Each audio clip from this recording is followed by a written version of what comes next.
अब मान लो मेरे को एक क्वेश्चन मिला है ऐसे, let there are two circular current carrying wire, there are two identical circular current carrying wire on a common axis.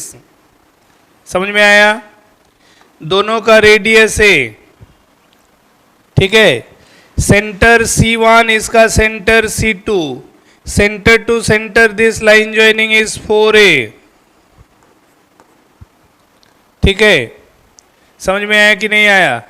अच्छा, दोनों में अगर पैरेलल करंट कैरिंग है, दोनों में मान लो दोनों में सेम ऑर्डर में करंट आई, तो mid point P on the line joining centres magnetic field क्या होगा, कितना होगा? If both the parallel circular current carrying wires having same radius, same carrying current and same in direction also, दोनों में same in direction current है, तब जाके centre पे magnetic field, centre at the line joining centres on common axis equi distant from centres, ठीक है। ये वाला डिस्टेंस दोनों 2A करके है। समझ में आया कि नहीं आया?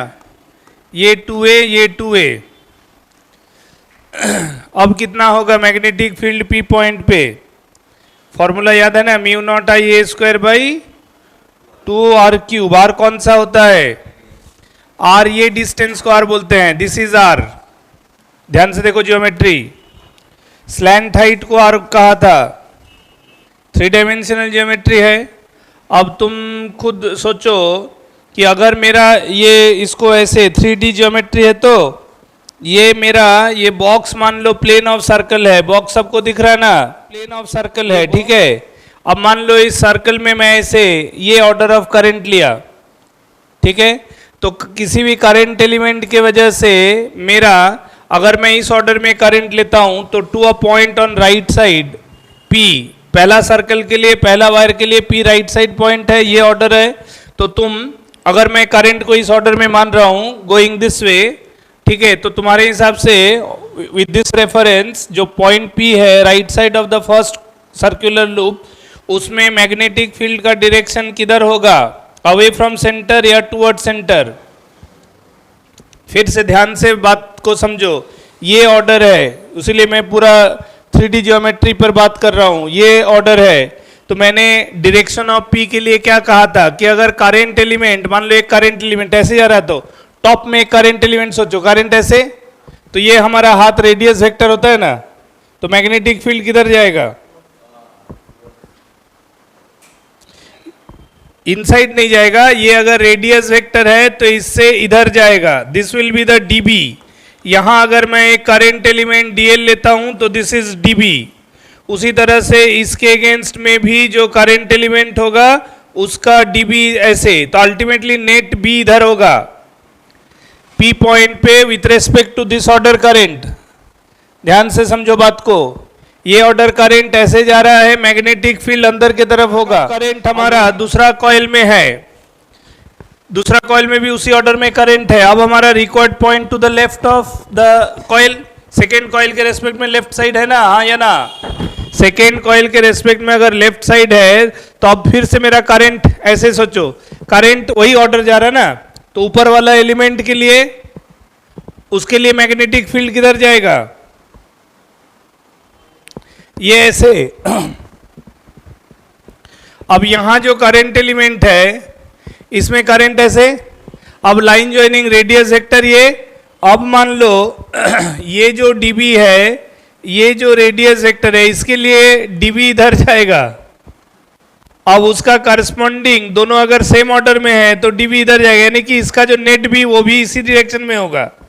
सो दैट मीन्स अल्टीमेट मतलब तुमको याद रखना है कि अगर मेरे को दो पैरेलल सर्कुलर लूप में सेम ऑर्डर का करंट पूछता है, दिया हुआ है, और बीच में कहीं भी मैग्नेटिक फील्ड बोले, चाहे एग्जैक्ट मिड पॉइंट हो या anywhere in between their line joining, तो दोनों लूप की वजह से मैग्नेटिक फील्ड का जो नेट डायरेक्शन सेम होगा। यानी कि मैग्नेटिक फील्ड एट P जो होगा that is twice of value due to 1, एक लूप के लिए कितना होता है, mu naught I A square by 2r³, ये था ना, समझ में आया कि नहीं आया? Mu naught I A square by 2r³, ये फॉर्मूला था, provided A radius of the loop है और स्लैंट डिस्टेंस ये r है। तो अब देखो दोनों के लिए ही a सेम है r सेम है, तो इक्वल वैल्यू होगा, दोनों सेम इन डायरेक्शन, ठीक है। तो ट्वाइस हो गया, तो इसको सिंप्लीफाई कर दो, तो ये हो गया तुम्हारा mu naught I A square by 2r³। अब r को तुम फर्दर यहाँ ज्योमेट्री से लिख सकते हो, ये a ये 2a है ना, तो r कितना होगा, रूट अंडर ऑफ 5a²। तो इसका मतलब है r³ का मतलब है r अगर 5a² का पावर हाफ है तो this is to the power 3/2, ये ना होगा, r³ है ना फॉर्मूला में, और r निकलेगा हमारा, r निकलेगा, ये निकलेगा ना, under root of a² plus 4a²। So r is equal to root 5a²। अब पूरा को हम ऐसे लिख सकते हैं 5a² का पावर हाफ, इसका पावर 3 मतलब 3/2। तुमको अगर दो सर्क्यूलर करंट कैरिंग लूप दे देगा और बीच में मैग्नेटिक फील्ड पूछेगा, प्रोवाइडेड करंट अगर सेम ऑर्डर में होगा, हाँ अगर यही करंट ऑपोजिट ऑर्डर में हो तो बिल्कुल मिड पॉइंट पे 0 हो जाएगा, लिख लो भी।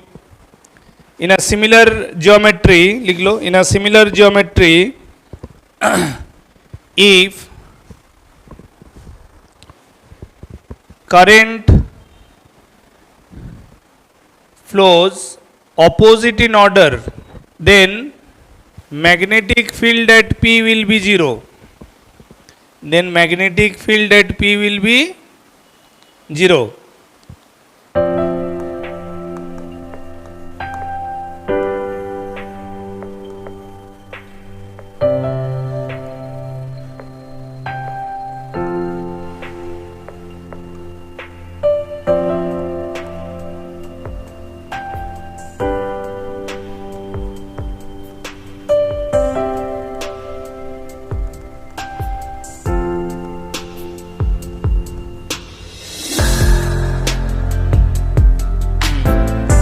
P is a point on common axis of two identical circular ring kept parallel to each other, carrying current same in order. Carrying current same in order, ठीक है। और जो रिक्वायर्ड पॉइंट है वो right side with respect to both the circular current carrying wire on that common axis. It is 2a from the nearest center and 4a from the farthest center of the circular loop. तो अब P पे net magnetic field का value क्या होगा, net magnetic field at the point P due to this set of circular wire. বলো formula তো এখনই discuss করলাম, অর্ডারটাও ডিসকাস করলাম, লাস্ট কোশ্চেনটা এটা তো পারা উচিত। Without any doubt all of you should give me the correct answer. যদি সেম ইন ডাইরেকশনে প্লাস করবে, সেম ইন ডাইরেকশন হবে কি, হ্যাঁ কারেক্ট, কারণ দুটোই অন দ্য সেম সাইড, হ্যাঁ ভ্যালু আলাদা হবে বাট ডাইরেকশন সেম হবে। So net magnetic field will be the addition of the magnetic field due to two individual circular loop. দুজনের জন্য ভ্যালু আলাদা কেন হচ্ছে, স্ল্যান্ট ডিস্টেন্স ইজ ডিফারিং, তাই তো।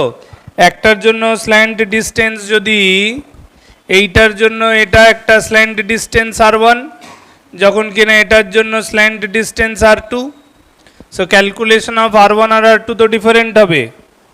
এ দুটোরই same the formula wise the required A will be same, formula wise दोनों का करंट सेम, ठीक है, डायरेक्शन जो होगा सेम होगा, ठीक है। अगर मैं जैसे बोला कि ऐसे करंट लेंगे तो मान लो नेट मैग्नेटिक फील्ड इधर, तो B1 प्लस B2, तुम इसको लूप 1 इसको लूप 2 मान सकते हो, इस तरह से सोचो।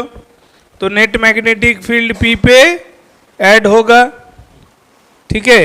अब B1 का अलग से वैल्यू निकलेगा, B2 का अलग से वैल्यू निकलेगा। तो B1 का वैल्यू क्या होगा? B1 will be mu naught I A square by 2R1 cube, है ना। और B2 का क्या होगा? Mu naught I A square by 2R2 cube, ठीक है।